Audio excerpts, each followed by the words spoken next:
Hello everyone, welcome back. In today's video, we got another offseason preview video here to discuss looking at two teams who are eliminated in round 2. Those are two Eastern Conference teams in the Carolina Hurricanes and the Boston Bruins. What went wrong for them and why were they eliminated? We'll look at their UFAs, RFAs, and draft capital for cycling offseason. And we'll look at how they can improve in the offseason to get better and go on a deeper playoff run next year. We'll get to all that coming up right now.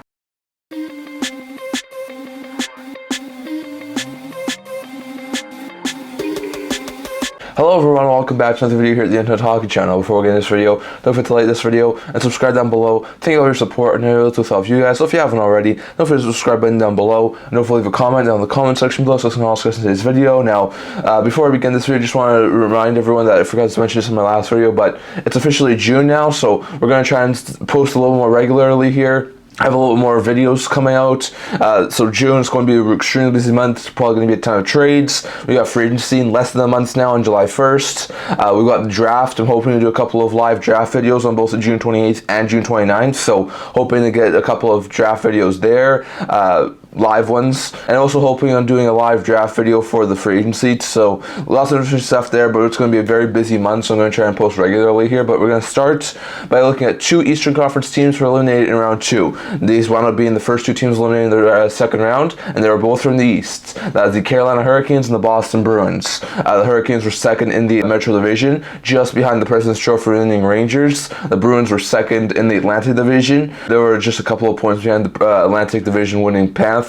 And both those two teams ended up losing to the division winners in the second round. So not too surprising that those two lost. Maybe a little bit for Carolina. I did pick Carolina to win that series, but both lost in 6 games after the Bruins beat the Leafs in 7 and the Canes beat the Islanders in 5. So we'll get to both of those teams here and figure out what went wrong for those two teams and how they can improve. So first with the Carolina Hurricanes, 3 reasons in my opinion why the Hurricanes lost to the Rangers. 1, they dug themselves into a big hole. As much as they didn't play badly in the first 3 games, they lost all 3 of the first 3 games against the Rangers. They dug them into a 3-0 hole. You don't usually see teams who are in a 3-0 hole come back and win series. They made it interesting. They were able to get to a game 6, but they dug themselves into a big hole that was next to impossible to come out of. So that, in my opinion, was the main reason as to why the Hurricanes team wound up not advancing, and that's because they dug themselves into way too big of a hole. 2 was their bad special teams. The PK wasn't overly great. It's one of the worst PKs in the second round. Took a really big hit against the Rangers power play, but on top of that, their power play was atrocious. I mean, their power play was second to last in the second round, only ahead of the Boston Bruins at 9.5% power play. That was absolutely atrocious. They had plenty of opportunities to get power play going. They had a lot of weapons they can use on the power play, like Guentzel, Aho, Teravainen, Swayman, Burns, Pesci, Shea, Necas, and they couldn't get a power play going. So that's another major reason, in my opinion, why this Hurricanes team wound up being eliminated. And they kept giving up leads. I mean, they had a lead a couple of times in this series.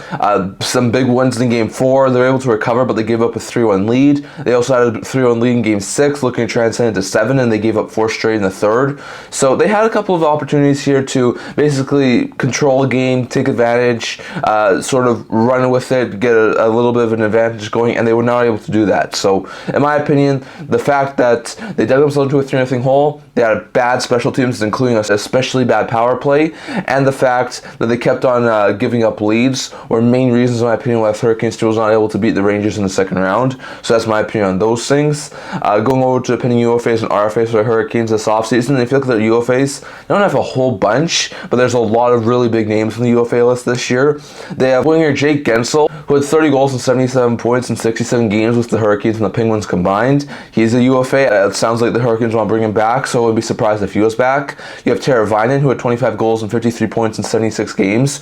Really big piece of that top 9. Wouldn't be surprised if he left, but I also wouldn't be surprised if the Carolina Hurricanes wanted him back. You have Jordan Martinook, who had 14 goals and 32 points in 82 games. Really good, versatile middle 6 forward. I could see him be brought back, but he might have priced himself out of Carolina, so we'll have to wait and see on that. You have Stefan Noesen, who had 14 goals and 37 points in 81 games. Another really good bottom 6 player who I think might have priced himself out of Carolina. so I have to wait and see on that. You also have left shot defenseman Brady Shea, who had 13 goals and 47 points in 80 games. Really good offensive defenseman. Could see him leave. You have Pesce, who had 3 goals and 13 points in 70 games. A lot of people think Pesce's gone, so that'll be interesting. You have Tony DeAngelo, who had 3 goals, 11 points, 31 games. Didn't fit in overly well in Carolina, except him to be gone. And you also have Chatfield, who had 8 goals, 22 points, 72 games. I think he might be the most likely of the defensemen to return, so let's wait and see on that. But that's a lot of interesting pending UFAs in the forward and defensive group. And then they also have Antti Raanta, who played in 24 games this year, 872 save percentage,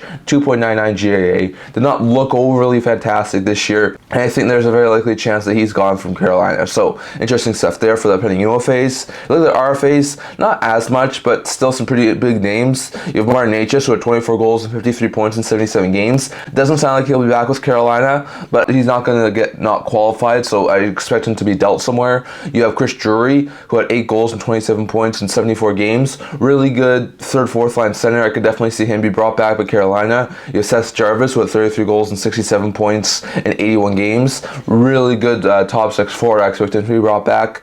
You have Comtois, who had an assist in 1 game played. You have Coughlin, who had no points in 1 game played. And you have Ty Smith, who had no points in no games played. I could see all 3 of those guys be brought back on short-term deals. But also wouldn't be surprised if any one of those guys left via free agency. So we'll have to wait and see exactly what happens there. But some interesting stuff there for the Hurricanes on the pending RFA side. If we look at draft capital, now unlike teams that you usually see go out of the playoffs, only have like 3, 4, maybe 5 draft picks, the Hurricanes are actually pretty good when it comes to their draft capital. They have each and every one of their picks for each and every one of their rounds in this year's draft. They have their 1st, 2nd, 3rd, 4th, 5th, 6th, 7th. And on top of that, they also have the Leafs and the Senators' 6th round picks. So it's not an overabundance of picks. It's just their own plus a couple of extra 6th. But they don't have a whole bunch of draft picks missing. I mean, like I said, they have their 1st, 2nd, 3rd. They're not going to be high draft picks by any means, but at least they do have their own draft picks, and this is going to be really good for the Carolina Hurricanes. So they have 9 picks. They're all of their own picks, plus a couple of extra 6. So that's really good for Carolina. They don't missing any, especially on the top 3 rounds, and even though they don't have extras, that's really good to see them have a lot of draft capital for this upcoming draft. So really good stuff there for Carolina. And lastly, 5 ways you can see the Hurricanes improve in the offseason and get better for next year. 1, have to rework the blue line. Like I said, Chatfield's UFA, DeAngelo, Pesce, and Shea, Burns, Slavin, Orlov are all going to enter the final year of their deals. That's basically their top 7. So they're going to have a lot of movement on their blue line throughout this offseason and next offseason. Now, who do they target to try and improve their team? If Pesce does leave, if Shea does leave, that leaves you with 2 top 4 holes on the blue line. I think eventually Scott Morrow, who's a young defenseman who we'll talk about in a second, could maybe fill in one of those roles, but he's at the very least going to be a 3rd pair defenseman this year, so they need some top 4 defensemen. Who could they go and target? Well, I could see him try and target a couple guys. Ronick would be one of them from Vancouver. He's been linked to Carolina. I could see him go after a guy like Ferraro from San Jose. He might be a guy. I could see him have some interest in Matthias Samuelsson, who's been coming up in trade rumors from Buffalo, but I think that would be a little bit more less likely. But he could be a really good fit there in Carolina. So they definitely have some options there, but I think they need to improve this defensive group, try and rework it with the guys who are coming off the books. I think they need to either trade or buy out Kotkaniemi.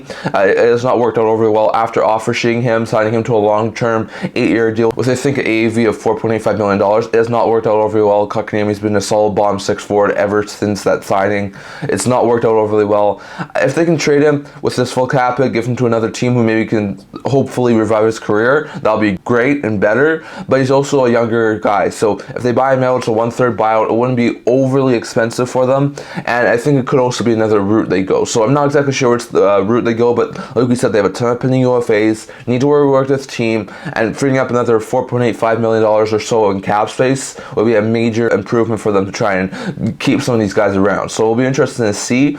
But Kotkaniemi either being traded or bought out, I think is something they definitely have to explore this offseason. Consider a goalie move. There's been some talk over the past little while that they could make some sort of goalie move. I think they like Kochetkov. I think eventually he could be the team's starter, but I think at this point in time, they still view him as a tandem partner. Anderson was a really good goaltender, but in the playoffs, he didn't look overly great, especially against the Rangers. So I think they could try to go out in a different direction. Anderson is entering the final year of his deal at $3.4 million cap. If they could swap Anderson for maybe another goaltender. That might be a smart move. We know that there's a lot of starting goaltenders out there right now. There's Ullmark, Gibson, Markstrom, Merzlikins, Saros. You could also try and target the free agent market with guys like Kakkonen or DeSmith or Brossois or Stolar. So there's options there for the Carolina Hurricanes, but I wouldn't be surprised if they consider trying to make a goalie move this offseason. Next, they need to keep Guentzel, in my opinion, move Necas, and add to the forward group. And like we said, they have a very little cap space, so I think the guy who they should try and target on the pending UFAs is Guentzel. He fit in extremely well after the trade from Pittsburgh. He was a great goal scorer, really worked out well for the Carolina Hurricanes. It seems like they're having some good contract talks right now, so if they can sign Guentzel, maybe something like an 8-year deal with AV of like $8 to $9 million, I think that'll be a fantastic deal, in my opinion, for the Carolina Hurricanes. So I think they really need to try and keep Guentzel. Move Necas, like we said, he's going to be looking for $7 to $8 million. It doesn't sound like the Hurricanes are open to paying him that. Plus, Necas seems like he wants a bigger role, so I don't expect him to be back with Carolina. They'll be able to get a couple of really good draft picks or prospects, or they could try and get another player who can help them on their team now if they were to move Necas. So I could definitely see him have some interest in trying to move Necas to try and improve on spots elsewhere. So I definitely expect Necas to be moved. And then I think they need to add to the forward group. This forward group is, like we said, has a lot of change potential going through it. Could they move Kotkaniemi? Are they going to move Necas? Are guys like Teravine and Nosen and Marchino even going to be back? And if all those things are true, then they're going to need to bring in some more forward help. Not sure who they would target. Could they target Duchesne, Marchazal, LeBanc, Olofsson? Could they go on the trade market, try and get guys like Andrew Mangiapane, Brock Nelson, Nikolai Ehlers? Not exactly sure who they'll try and target, but I think adding a couple more forwards, whether it be a top 6 forward or a top 9 forward, moving Necas and keeping Guentzel are going to be some pretty big things for the Hurricanes team to look out for. And lastly, I think they need to try and add some more youth to this team. Get young guys like Blake, who they recently signed before the season ended, Felix Unger-Storm, who had a pretty good training camp last year, Scott Morrow, who's still a really good defensive prospect, and Bradley Najou, who was another guy who signed his ELC right before the season ended, into the NHL this year. I think those guys all need to be NHL level players this year. Those 4 all seem like they have very good futures. The 3 forwards as top 9 forwards, Morrow is a top 4 defenseman. So I think adding a couple more younger pieces to that lineup could be a really good boost there for Carolina. So I'll be interested to see exactly what happens there. But that's my opinion on the Carolina Hurricanes. Those are 3 reasons why I think this Hurricanes team wound up being eliminated by the Rangers. Those are UFAs, RFAs, and draft capital for this upcoming offseason, and those are 5 ways I can see this team improving in the offseason to get better and more ready for next year. Next, going over to the Boston Bruins. Now for the Bruins, 3 reasons why I think them, as the second Atlantic Division team, were eliminated by the Florida Panthers. 1, they got out Boston. Boston, for the longest period of time, has been known as the team who is way more physical than their opponents, way more stronger on the puck. That's this just sort of Boston style hockey. Strong, physical, hard to play against hockey. Florida played Boston hockey and played it better this year. Florida was a way more physical team. They were way stronger on the puck. They were pushing Boston left and right.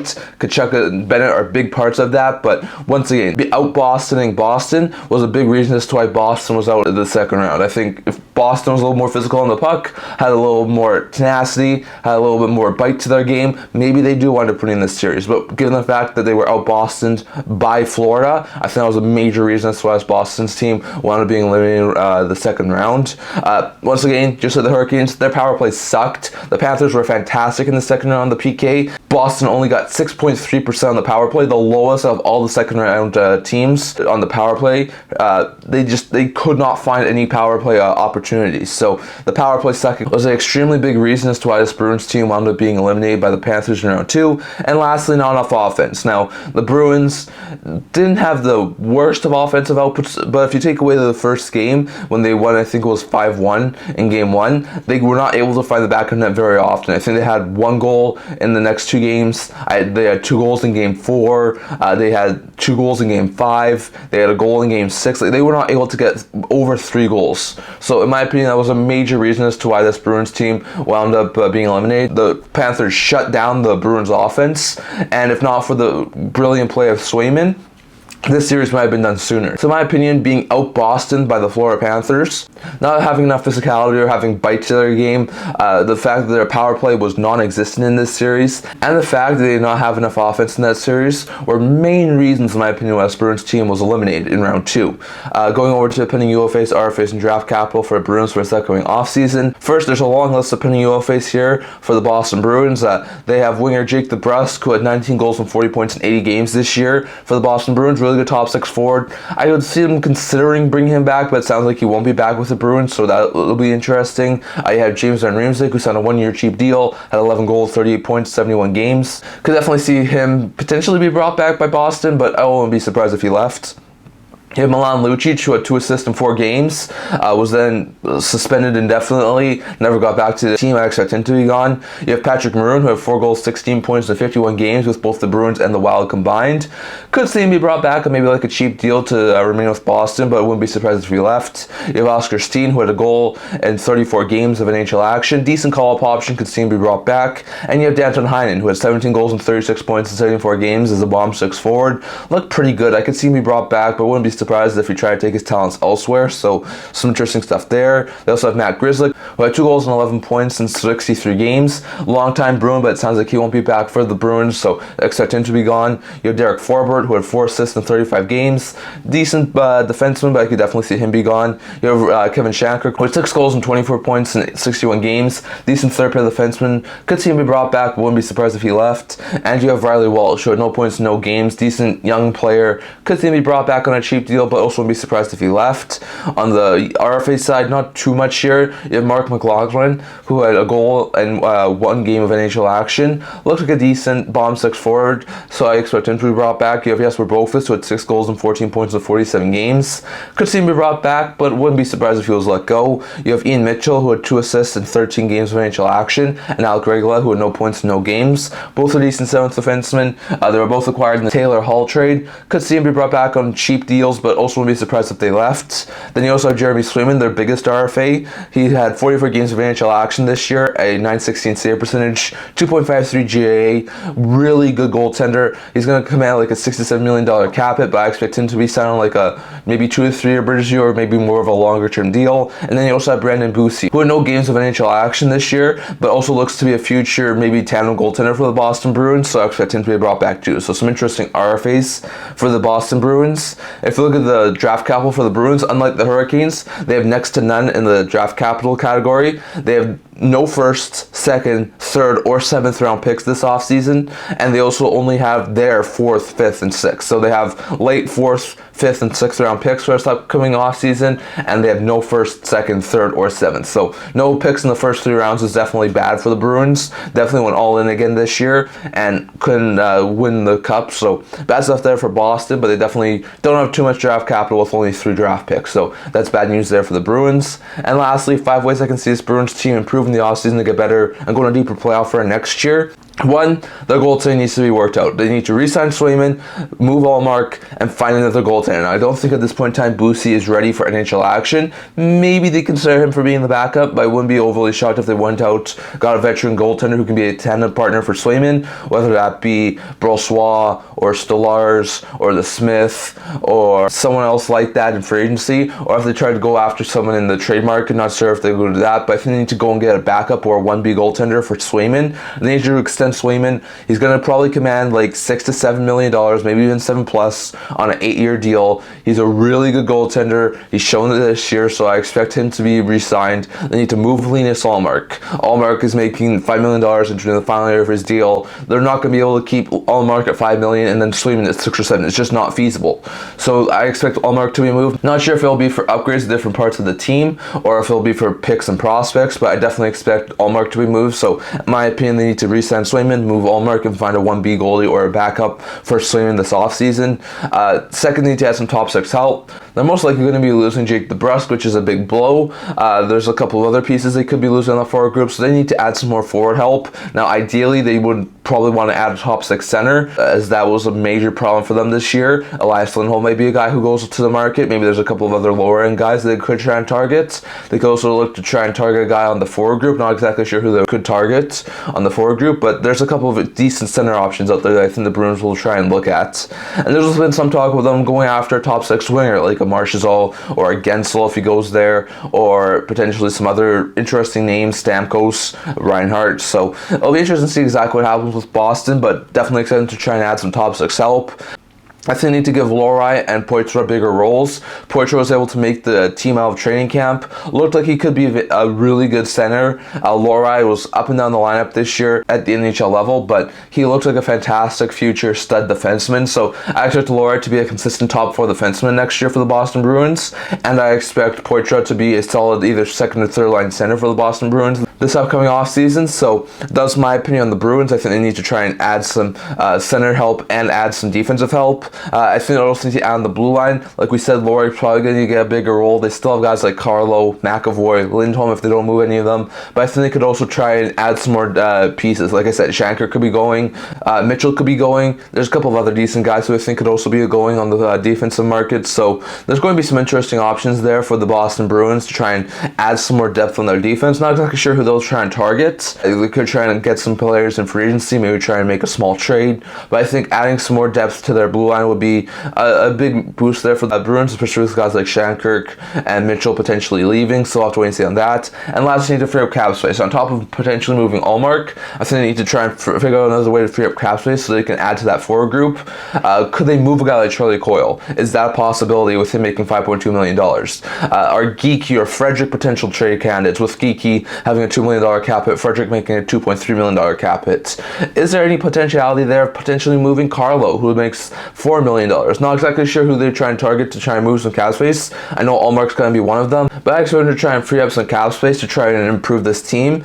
So there's going to be a lot of interesting questions here for the Bruins and the Carolina Hurricanes. So that's my opinions on the Bruins. Those are the three reasons why I think they were eliminated in the second round. Those are pending UFAs, RFAs, and draft capital for the upcoming offseason. And those are 5 ways I can see this team improve in the offseason to get better and more ready for next year. And on top of that, both these teams have an extension that they need to try and consider on July 1st. Swayman's going to be at the final of his deal, as is Brad Marchand. I think both those guys are going to be considered for long-term extensions, and won't be overly surprised if we saw them extend either of those players on July 1st. So I'll have to wait and see on that. But that's what we're talking about for today. I'd love to hear your guys' thoughts on this down in the comment section below. Do you agree with me? Is any of the reasons why the Hurricanes and Bruins wound up missing the playoffs? What do you think about the UFAs, RFAs, and draft capital for this upcoming offseason? And do you agree with any of the 5 ways I could see these two teams improving in the offseason to get better for next year? And if not, what do you think those two teams should do in the offseason to get better? Definitely love to hear your thoughts on all of that down in the comment section below. So I'm going to talk for today. I'm going to tell you this video, and if you're related to subscribe down below. Thank you all for your support, and I will help you guys. So if you haven't already, don't forget to subscribe button down below, and don't forget to leave a comment down in the comment section below. So you can also listen to today's video. I also have a blog talking about news, rumors, analysis, stuff like that. So check that out. I'll leave a link down in the description below, and can't wait to see you guys all for next video.